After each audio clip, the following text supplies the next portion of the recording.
Israel और Hamas के बीच संघर्ष शुरू हुए अब 14 दिन हो चुके हैं। दोनों ही ओर से जारी हमलों में अब तक 5,000 से ज़्यादा लोगों की जान जा चुकी है। इसराइल में हमास के हमले में मरने वालों की संख्या 1400 से ज़्यादा है। उधर गाजा पट्टी में हुई बमबारी में 3,500 की मौत हो चुकी है। इसराइल हमास संघर्ष पर ताज़ा अपडेट्स के लिए जुड़े अमरउजाला.com के साथ। इसराइली सेना ने की बमबारी। IDF ने बताया कि गाजा में रात भर 100 से अधिक आतंकवादी ठिकानों पर इसराइली हवाई हमले किए गए। हमले में हमास नौसैनिक के एक वरिष्ठ अधिकारी की भी मौत हो गई। सेना ने गाजा के जबालिया पड़ोस में एक इबादतगाह के अंदर रखे आतंकियों के हथियारों को भी नष्ट कर दिया। लुफ्थांसा ने इसराइल के लिए उड़ान पर रोक 31 अक्टूबर। कंपनी लुफ्थांसा ने शुक्रवार को कहा कि लुफ्थांसा और उसकी सभी एयरलाइंस ने क्षेत्र में सुरक्षा चिंताओं के कारण इसराइल के लिए उड़ानों का निलंबन 31 अक्टूबर तक बढ़ा दिया है। कंपनी ने कहा कि निलंबन में तेल अवीव के साथ साथ बेरूत से आने जाने वाली सभी उड़ानें शामिल हैं, जिसमें स्विस, ऑस्ट्रियन और ब्रसल्स एयरलाइंस भी शामिल हैं। व्हाइट हाउस ने की तेजी से कार्रवाई की मांग। व्हाइट हाउस ने यूक्रेन, इसराइल और अन्य देशों के लिए $105 अरब की योजना का विवरण दिया है और सदन में हंगामे के बावजूद तेजी से कार्रवाई की मांग की है। इसराइल हमास संघर्ष के बीच गाजा सीमा के पास IDF इसराइल रक्षा बल विशेष बलों द्वारा गश्त चल रही है। IDF के एक सीनियर रिजर्विस्ट ने कहा, यह हमास एक हत्यारा, बर्बर आतंकवादी संगठन है, जिसने यह पता लगाने में बहुत समय बिताया कि इस समुदाय, यहूदी, के कितने सदस्य और अन्य समुदाय, नागरिक मारे जा सकते हैं और आप परिणाम देख सकते हैं। जहां तक IDF का सवाल है, अब सीमा के दूसरी तरफ हमास सरकार नहीं हो सकती है। IDF हर चीज़ के लिए तैयार है। गाजा सीमा पर IDF के प्रवक्ता ने कहा, हम किसी भी चीज़ के लिए तैयार हैं।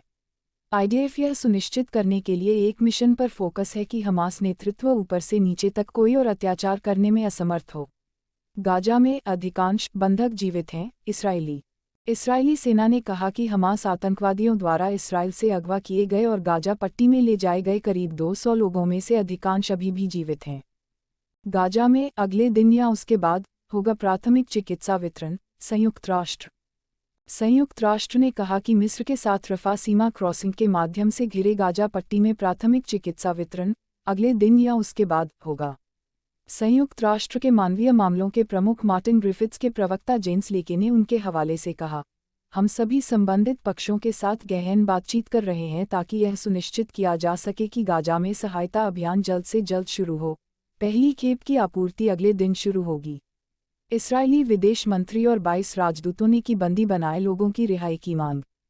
इसराइल के विदेश मंत्री एली कोहेन और 22 राजदूतों व राजनयिकों ने बंदी बनाए गए लोगों की तत्काल रिहाई और अंतर्राष्ट्रीय रेड क्रॉस के लिए यात्रा की अनुमति देने का आह्वान किया है। कोहेन ने कहा कि अपहृत लोगों की रिहाई इसराइल की सबसे बड़ी प्राथमिकता है। इसराइली सेना ने गुरुवार को कहा कि गाजा में हमास द्वारा बंधक बनाए गए करीब 200 बंधकों में से लगभग 30 बच्चे हैं। इसराइली सेना के एक बयान में कहा है कि 10 से ज़्यादा लोग 60 वर्ष से अधिक उम्र के हैं और अधिकारियों को 100 से अधिक लापता इसराइलियों के स्थान के बारे में कोई जानकारी नहीं है। युद्ध के बीच बच्चों के लिए 29 नोबेल पुरस्कार विजेताओं ने की अपील। इसराइल हमास युद्ध के बीच कैलाश सत्यार्थी ने कई नोबेल पुरस्कार विजेताओं ने युद्ध में सभी बच्चों के लिए सहानुभूति दिखाने की अपील की है। उन्होंने कहा कि इसराइल और गाजा में सभी बच्चे हमारे बच्चे हैं और उन्हें सुरक्षा व तत्काल मानवीय सहायता की आवश्यकता है। संयुक्त बयान में 29 नोबेल पुरस्कार विजेताओं ने हस्ताक्षर किए हैं। सभी 6 नोबेल क्षेत्रों के पुरस्कार विजेताओं ने अपहृत बच्चों की तत्काल रिहाई और संघर्ष से दूर सभी बच्चों के लिए एक सुरक्षित मार्ग की भी मांग की। ब्रिटेन के प्रधानमंत्री ऋषि सुनक संकट वार्ता के लिए मिस्र गए। ब्रिटिश प्रधानमंत्री ऋषि सुनक इसराइल हमास संघर्ष को पूरे क्षेत्र में फैलने से रोकने के लिए संकट वार्ता के लिए अपने मध्य पूर्व दौरे के तहत शुक्रवार को मिस्र की यात्रा करेंगे। मिस्र के राष्ट्रपति अब्देल फताह अल सिसी के साथ उनकी बातचीत गुरुवार को सऊदी अरब में सऊदी क्राउन प्रिंस मोहम्मद बिन सलमान के साथ चर्चा के बाद हुई। बैठक के बाद सुनक ने ट्वीट किया कि क्राउन प्रिंस मोहम्मद बिन सलमान के साथ मेरी एक महत्वपूर्ण और सार्थक बैठक हुई। हम क्षेत्र में आगे की वृद्धि को रोकने, गाजा में महत्वपूर्ण मानवीय सहायता प्रदान करने और स्थिरता का समर्थन करने के लिए समन्वित कार्रवाई पर सहमत हुए। संघर्ष को बढ़ने से रोकने के प्रयास में ब्रिटिश प्रधानमंत्री गुरुवार से मध्य पूर्व की 2 दिवसीय यात्रा पर हैं। यह यात्रा अमेरिकी राष्ट्रपति जो बाइडेन की यात्रा के ठीक बाद हो रही है। हमास ने दूसरे जानवरों का शिकार करने वाले जानवरों की तरह व्यवहार किया, मंत्री। गाजा अस्पताल में बमबारी पर इस्राएली मंत्री एवी डाइचर ने सेड्रोट में कहा कि गाजा के एक अस्पताल में जो हुआ, वह फ़लस्तीनी काम था। यह कोई संयोग नहीं है कि यह उस दिन हुआ, जिस दिन अमेरिकी राष्ट्रपति को यहाँ आना था। ऐसा हवाई हमले के जरिए फेंके गए बम से नहीं हुआ। हमास पर मंत्री ने कहा कि हमास ने दूसरे जानवरों का शिकार करने वाले जानवरों की तरह व्यवहार किया। हम उन इंसानी जानवरों को निशाना बनाने जा रहे हैं, कोई भी भागने वाला नहीं है।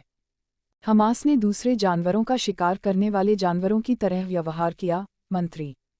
गाजा अस्पताल में बमबारी पर इस्राएली मंत्री एवी डाइचर ने सेड्रोट में कहा कि गाजा के एक अस्पताल में जो हुआ, वह फ़लस्तीनी काम था। यह कोई संयोग नहीं है कि यह उस दिन हुआ, जिस दिन अमेरिकी राष्ट्रपति को यहाँ आना था। ऐसा हवाई हमले के जरिए फेंके गए बम से नहीं हुआ। हमास पर मंत्री ने कहा कि हमास ने दूसरे जानवरों का शिकार करने वाले जानवरों की तरह व्यवहार किया। हम उन इंसानी जानवरों को निशाना बनाने जा रहे हैं, कोई भी भागने वाला नहीं है। ब्रिटेन के प्रधानमंत्री ऋषि सुनक संकट वार्ता के लिए मिस्र गए। ब्रिटिश प्रधानमंत्री ऋषि सुनक इसराइल हमास संघर्ष को पूरे क्षेत्र में फैलने से रोकने के लिए संकट वार्ता के लिए अपने मध्य पूर्व दौरे के तहत शुक्रवार को मिस्र की यात्रा करेंगे। मिस्र के राष्ट्रपति अब्देल फताह अल सिसी के साथ उनकी बातचीत गुरुवार को सऊदी अरब में सऊदी क्राउन प्रिंस मोहम्मद बिन सलमान के साथ चर्चा के बाद हुई। बैठक के बाद सुनक ने ट्वीट किया कि क्राउन प्रिंस मोहम्मद बिन सलमान के साथ मेरी एक महत्वपूर्ण और सार्थक बैठक हुई। हम क्षेत्र में आगे की वृद्धि को रोकने, गाजा में महत्वपूर्ण मानवीय सहायता प्रदान करने और स्थिरता का समर्थन करने के लिए समन्वित कार्रवाई पर सहमत हुए। संघर्ष को बढ़ने से रोकने के प्रयास में ब्रिटिश प्रधानमंत्री गुरुवार से मध्य पूर्व की 2 दिवसीय यात्रा पर हैं। यह यात्रा अमेरिकी राष्ट्रपति जो बाइडेन की यात्रा के ठीक बाद हो रही है। हमास के 100 से ज़्यादा ठिकानों पर इसराइल का हमला। इसराइल वायुसेना IDF ने हमास आतंकवादी समूह के सैकड़ों परिचालन ठिकानों पर हमला बोल दिया है। इस दौरान गाजा पट्टी में एक आतंकवादी को मार गिराया गया है। वायुसेना ने बताया कि IDF ने गाजा पट्टी में आतंकवादी संगठनों के 100 से अधिक परिचालन ठिकानों पर हमला किया। गाजा पट्टी में जानलेवा हमलों में शामिल एक आतंकवादी को मार गिराया गया। वायुसेना के अनुसार ऑपरेशन के दौरान इस्राएली लड़ाकू विमानों ने सुरंग शाफ्ट, युद्ध सामग्री गोदामों और दर्जनों परिचालन मुख्यालयों पर हमला किया और उन्हें नष्ट कर दिया। इससे पहले जबलिया में एक मस्जिद में स्थित आतंकवादी बुनियादी ढांचे और हथियारों को भी नष्ट कर दिया गया था। इस जगह का इस्तेमाल आतंकवादियों के लिए एक सभा स्थल के रूप में किया गया था। तेलंगाना के मंत्री रामा राव ने संयुक्त राष्ट्र के हस्तक्षेप की मांग की। तेलंगाना के मंत्री KT रामा राव ने फ़लस्तीन और गाजा के बीच संघर्ष में जान माल की हानि का जिक्र करते हुए संयुक्त राष्ट्र से तुरंत हस्तक्षेप करने और एक सौहार्दपूर्ण समाधान की दिशा में कदम उठाने का आग्रह किया है।